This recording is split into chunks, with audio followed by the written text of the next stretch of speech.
সামনেই লোকসভা ভোট আর লোকসভা ভোটের আগে এবার বড় ধাক্কা তৃণমূলের, বড় ধাক্কা কালীঘাটের। এই মুহূর্তে সবচেয়ে বড় খবর, লোকসভা ভোটের আগে এবার তৃণমূল ছাড়লেন, দল ছাড়লেন, দলের বিরুদ্ধে বোমা ফাটিয়ে তৃণমূল ছাড়লেন শতাধিক তৃণমূলের কর্মী সমর্থক হেভিওয়েট নেতারা।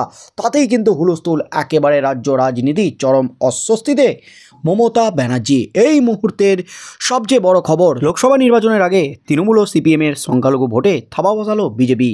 বনগাঁ বিজেপি সাংগঠনিক জেলার সংখ্যালঘু সেলের উদ্যোগে স্বরূপনগরের হাকিমপুর বাসস্ট্যান্ড সংলগ্ন এলাকায় একটি পথসভার আয়োজন করা হয়। এই পথসভায় উপস্থিত ছিলেন কেন্দ্রীয় জাহাজ প্রতিমন্ত্রী তথা বনগাঁ লোকসভা কেন্দ্রের সাংসদ শান্তনু ঠাকুর, বনগাঁ বিজেপি সাংগঠনিক জেলার সাধারণ সম্পাদক রিপন বিশ্বাস সহ এলাকার বিজেপি কর্মী সমর্থকরা। এদিন এই পথসভার শেষে স্বরূপনগরের বিভিন্ন এলাকা থেকে তৃণমূল ও অন্যান্য দলের প্রায় 500 জন কর্মী সমর্থকরা প্রতিমন্ত্রী শান্তনু ঠাকুরের হাত ধরে বিজেপিতে যোগদান করেন। এই 500 জন তৃণমূল ও সিপিএমের সহ অন্যান্য দলের কর্মী সমর্থক ছিল বলে দাবি বিজেপির।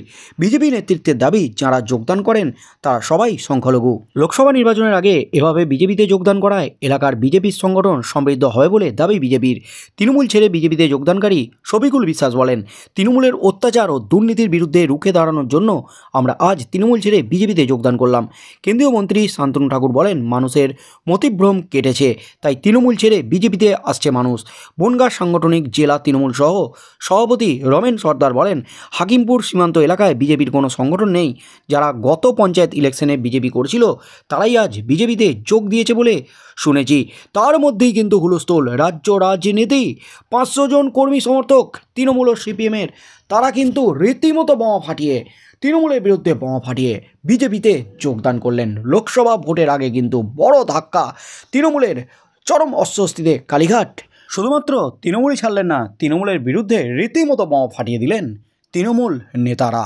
তৃণমূলের অত্যাচার ও দুর্নীতির হাত থেকে বাঁচার জন্যই, তৃণমূলের বিরুদ্ধে লড়াই করার জন্যই আমরা আজ তৃণমূল ছেড়ে বিজেপিতে যোগদান করেছি, এমনই কিন্তু বিস্ফোরণ ঘটালেন তৃণমূল নেতারা।